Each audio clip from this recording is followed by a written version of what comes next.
was born on August 25, 1905, in the small village of Głogowiec in Poland, the third of 10 children of a deeply Catholic but materially poor family. Her parents, Stanisław and Mariana, were simple peasants who lived by working the land. Despite the simplicity and economic difficulties, the home was marked by prayer, solid faith, and trust in God. Poland at that time suffered under foreign domination, divided among 3 powers, and the life of rural families was hard, marked by arduous work and constant dependence on divine providence. In this humble and suffering setting, the young Helena Kowalska was born, who would later be known throughout the world as Saint Faustina, the Apostle of Divine Mercy. From childhood, Helena showed signs of deep spiritual sensitivity and devotion to God. Even as a very small child, she surprised her parents with an intense love for prayer and with a piety uncommon for her age. While other children played, she often preferred to withdraw into prayer or to contemplate in silence. Her early years were marked by a simple life, yet full of spiritual experiences. Helena did not stand out for intelligence or human skills, but rather for her goodness, her love for the poor, and her generosity, which already manifested themselves early on. This childhood would shape the saint who, years later, would bring to the world a fundamental message from Christ: mercy. At school, Helena showed simplicity and humility.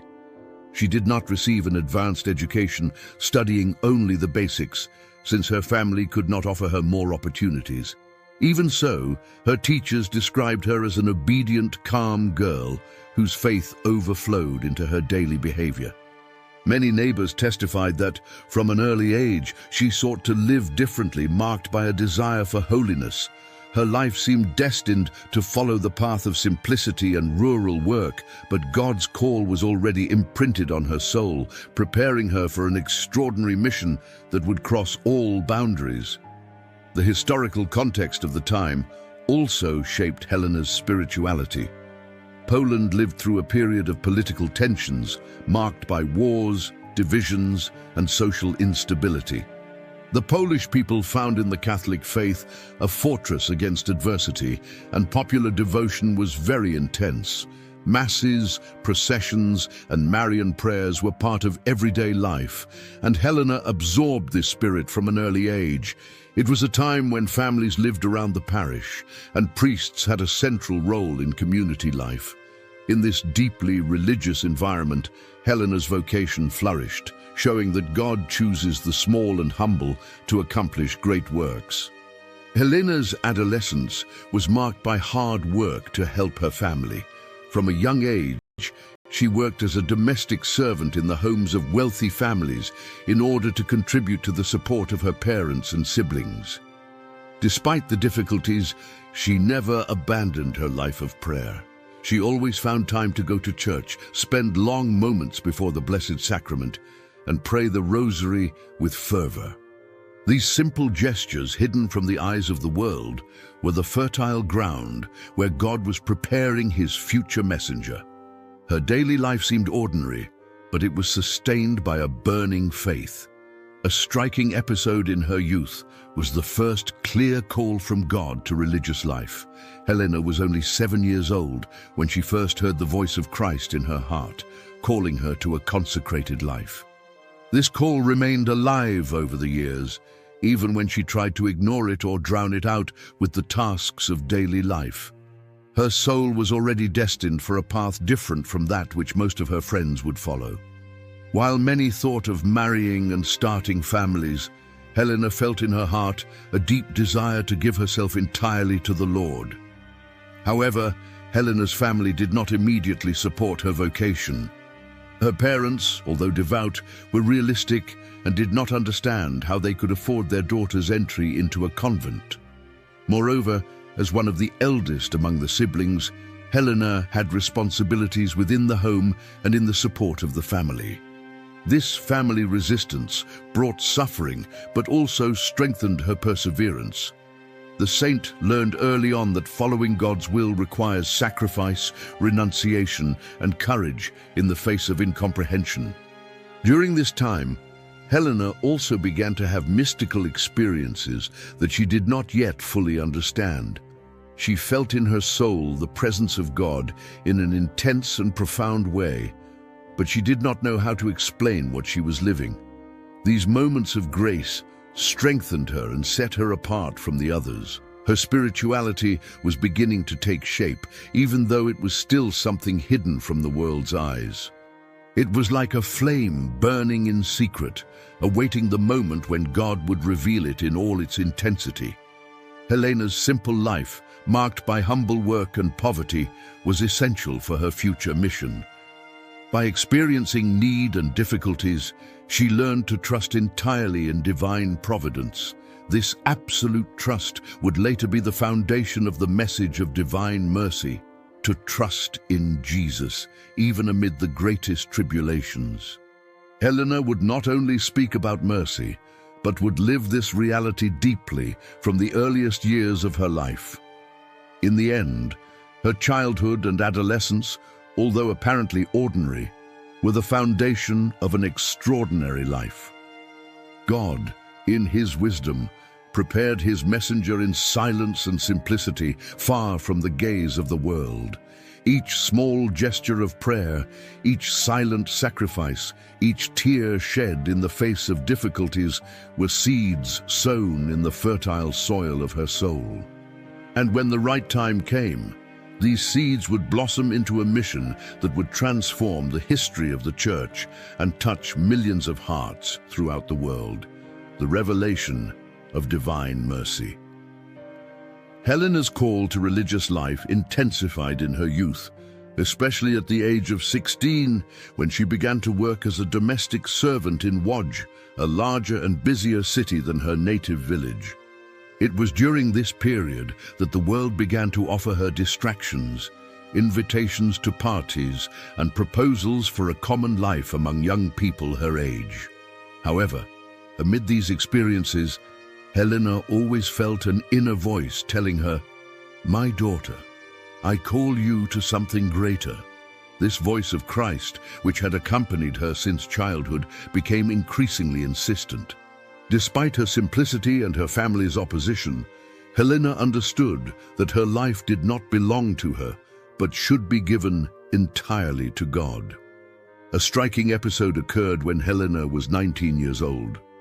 At a party with her sister, while everyone danced and had fun, she had a vision of Christ scourged, covered with wounds, who said to her, "How long will you keep me waiting?"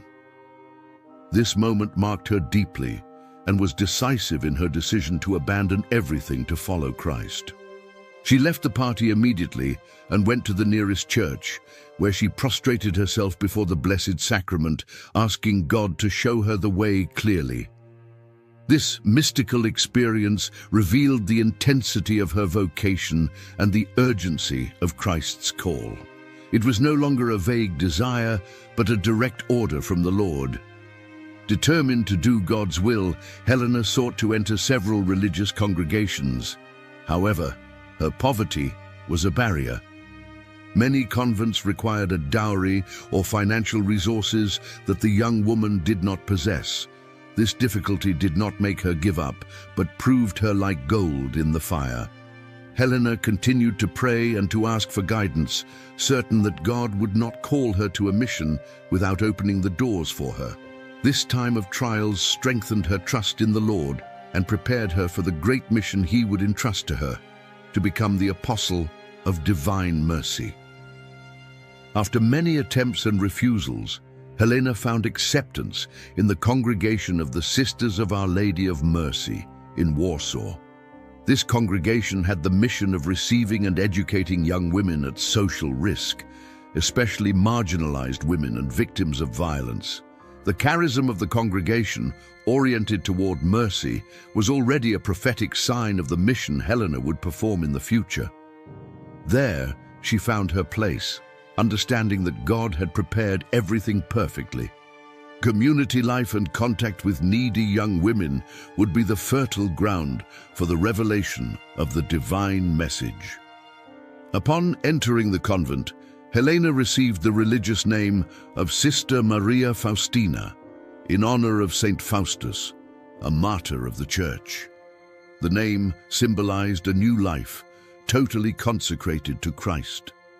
From the beginning, Faustina stood out for her obedience, humility, and spirit of sacrifice. She was not known for great human talents, but for her availability to serve. She performed simple tasks such as cooking, tending the garden, and begging for bread for the young women received by the congregation. These humble functions, which many might despise, were for Faustina occasions to offer silent sacrifices to God. During the first years of religious life, Faustina faced very intense interior trials. She lived moments of great spiritual consolation, in which she felt the presence of Christ in a palpable way, but also periods of aridity, in which she seemed abandoned. This alternation between light and darkness forged her soul, making her more mature in the faith. Faustina learned to trust not in feelings, but in the certainty that Christ was always with her, even when he seemed distant. This interior experience was fundamental for the mission that would be entrusted to her, for divine mercy requires absolute trust. Community life was not easy for Faustina. Some sisters did not understand her mystical experiences and even treated her with suspicion or mockery. Her simplicity, however, made her endure humiliations with patience and love. She saw in difficulties an opportunity to unite herself more deeply to the crucified Christ. Instead of defending or justifying herself, she silently offered her pains out of love for Jesus and for the conversion of sinners. This ability to transform suffering into an offering sanctified her life and made her ever more similar to the Christ who called her. A central aspect of her spirituality since the novitiate was a deep love for the Eucharist. Faustina spent long moments before the Blessed Sacrament, finding there her strength and refuge. For her, each communion was an intimate encounter with Jesus, and her life revolved around this mystery. Besides the Eucharist, she cultivated a filial devotion to the Virgin Mary, to whom she turned constantly in her moments of difficulty. Mary was for her a model of total surrender to God, and under her protection she found courage to persevere in her mission. Faustina also stood out for her compassion for the poorest and most needy. Inside the convent, she treated the young women received there with tenderness, seeking to see them through Christ's eyes. Many of them came from situations of misery, abandonment, or sin. But Faustina saw in them beloved daughters of God. Her way of serving was not merely fulfilling an obligation, but expressing the merciful love of the Lord. This practical living of mercy prepared her soul to be the chosen messenger who would bring to the whole world the devotion to divine mercy. Sister Faustina's life in this initial period of religious life seemed discreet and hidden. Her simple tasks, her internal difficulties, and even the misunderstandings she suffered gave the impression of an ordinary life inside a convent. But in reality, God was polishing her soul for an extraordinary mission. Every detail of her routine was providential: the humiliations, the humble work, the consolations, and the spiritual dryness. All of this was a silent preparation for the great revelation that would transform the spiritual history of the 20th century. Thus, the young Helena Kowalska, now Sister Maria Faustina, left behind the simple life of a peasant to embrace religious life with courage and humility. Her entrance into the convent was not only the fulfillment of a personal dream, but the beginning of a mission that God had planned since her childhood. There, amid the ordinary life of prayer, work, and sacrifice, Christ would begin to reveal to her profound secrets about his infinite mercy. The call had been answered, and now the path of the mission that would forever mark the Church and the world began. After her entry into the congregation of the Sisters of Our Lady of Mercy, Faustina began to live a period of intense mystical experiences. Already during the novitiate, she began to hear the voice of Christ clearly in her heart, calling her to an ever greater intimacy with Him. This voice was not merely the fruit of her meditations, but a living and personal communication from Jesus, who guided, corrected, and strengthened her. Many times, this presence of Christ manifested itself in visions, interior locutions, and feelings of profound union. Experiences that definitively marked her spiritual journey and opened the way for the mission of divine mercy. One of the most decisive moments of her life occurred on February 22, 1931, in the cell of the convent in Poix. On that occasion, Sister Faustina had the vision that would become the central mark of her mission, the merciful Jesus. She reported in her diary that she saw Christ dressed in a white tunic, raising one hand to bless while the other rested on his chest. From the heart of Jesus came forth two great rays of light, one red, symbolizing the blood, and the other pale, representing the water. This image engraved itself deeply in her soul and was accompanied by a direct order from Christ to paint a picture according to the model she saw and to spread the devotion to the whole world. Jesus said to Faustina, "Paint an image according to the model you are seeing, with the inscription, 'Jesus, I trust in you.'" These words, which today are known by millions of faithful, were the synthesis of the message entrusted to her: absolute trust in the mercy of Christ. Faustina, frightened by the mission, felt herself incapable and inadequate for such a great task. However, Jesus insisted that she not act by her own strength, but be only an instrument of His will. This experience marked the official beginning of her mission as the Apostle of Divine Mercy. After this first vision, Faustina began to have frequent encounters with Christ, who instructed her about the devotion and the means by which humanity should turn to His mercy. Jesus asked her not only for the image, but also for the institution of the Feast of Mercy on the first Sunday after Easter. He explained that on that day, special graces would be poured out upon those who trusted in His mercy and received the sacraments. This extraordinary promise was later confirmed by the Church and became an essential part of the universal liturgical calendar. However, Faustina did not find it easy to transmit these revelations.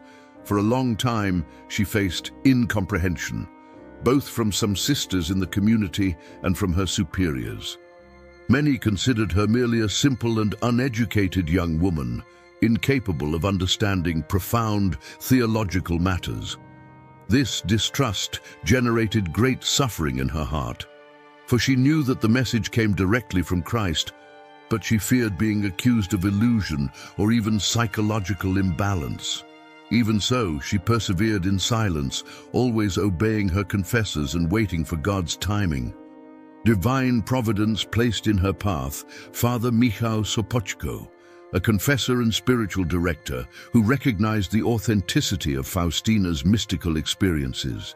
He was the one who encouraged her to write everything that Jesus told her in a diary, a document that today is one of the greatest spiritual treasures of the contemporary church.